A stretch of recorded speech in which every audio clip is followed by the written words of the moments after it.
everybody. Welcome to today's episode of Unclot The Plot, where we break down tricky medical topics and make them easy to understand. I'm your host, Kent, and I'm here with our team of nursing students. We have Molly. Hey. We have Coretta. Hello. We have Danique. And we have Gabriel. So today we're talking about anticoagulants, which are medications that keep blood clots from forming or getting any worse. These are used every day in both hospitals and home settings. All right, let's jump in. So Molly, start us off with unfractionated heparin. Sure can. So unfractionated heparin works really fast.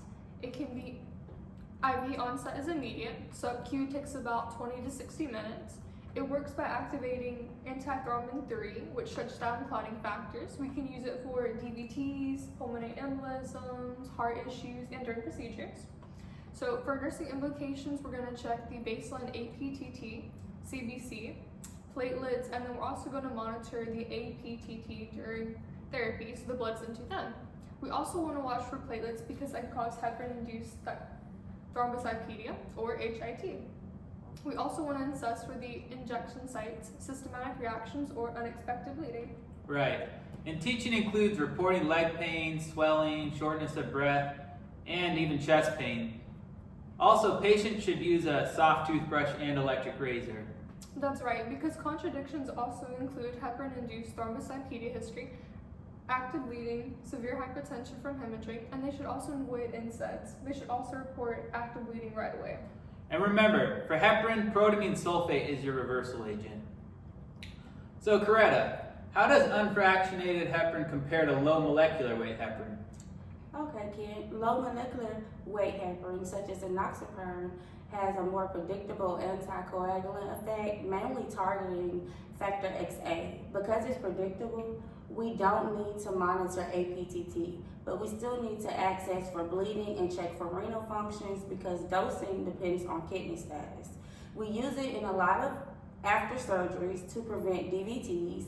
Teaching for home use include rotating injection site, avoid rubbing, and staying a couple inches away from the belly button. Got it. Can you tell me about warfarin? Sure. Warfarin is a vitamin K antagonist. We monitor INR closely. The therapeutic range is 2 to 3. Baseline INR, CBC, and medication reviews are key nursing implications. Patients should report bleeding, dark stool, or sudden changes in heart rate or blood pressure. It is important that they keep consistent vitamin K intake and avoid alcohol. During pregnancy, it should be avoided, and NSAIDs as well. And of course, use a soft toothbrush and electric razor. Great info. The antidote for warfarin is vitamin K. So Danique, can you walk us through some direct oral anticoagulants? Absolutely. So direct oral anticoagulants don't need routine lab monitoring, but nurses still need to monitor kidney and liver function and assess for bleeding. Apixaban, also known as Eliquis, is a factor XA inhibitor used for AFib, deep vein thrombosis, pulmonary embolism, and post-op prevention. Patients should avoid NSAIDs, alcohol, and St. John's wort, and it's not safe during pregnancy. Next, we have dabigatran, which is also known as Pradaxa. It directly inhibits thrombin. It can cause GI upset as well as ulcers. It must be swallowed whole and kept in its original container and used within 30 days of opening. And this should not be taken with any other anticoagulants. And if someone bleeds while they're on these medications, what reverses them? So andexanet alpha reverses apixaban, and idarucimab reverses dabigatran. That's correct. And as always, report bleeding, use soft toothbrush, use an electric razor. All right, Gabrielle, last one for today, rivaroxaban. What can you tell me?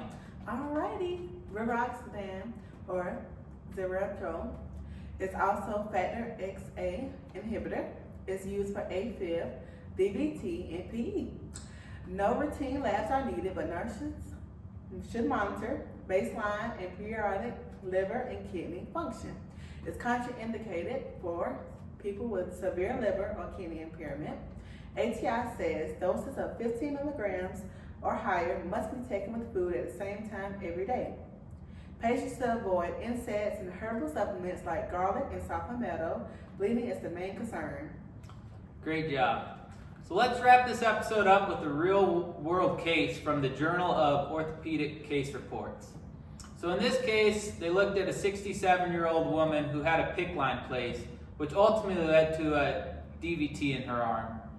She was started on low molecular weight heparin, which bridges warfarin till INR gets up to a therapeutic level. But in the meantime, she developed heparin-induced thrombocytopenia. So Danique, can you tell me about thrombo-induced? Of course. Sorry, heparin-induced thrombocytopenia. No problem. So instead of bleeding, her body started forming massive clots. Heparin-induced thrombocytopenia causes a dangerous drop in platelets and causes uncontrolled clotting.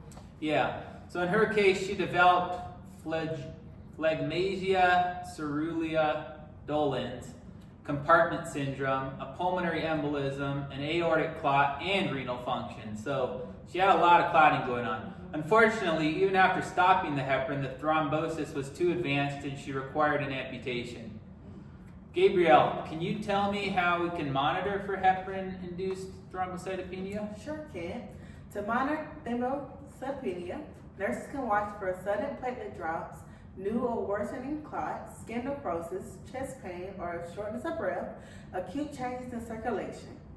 Great. So this case shows why understanding anticoagulants and monitoring them can completely change a patient's outcome. All right, that does it. So we're going to wrap up this episode of Unclot the Plot. We hope you have learned a lot and we've made anticoagulants easier to understand. We'll catch up with you next time. Bye.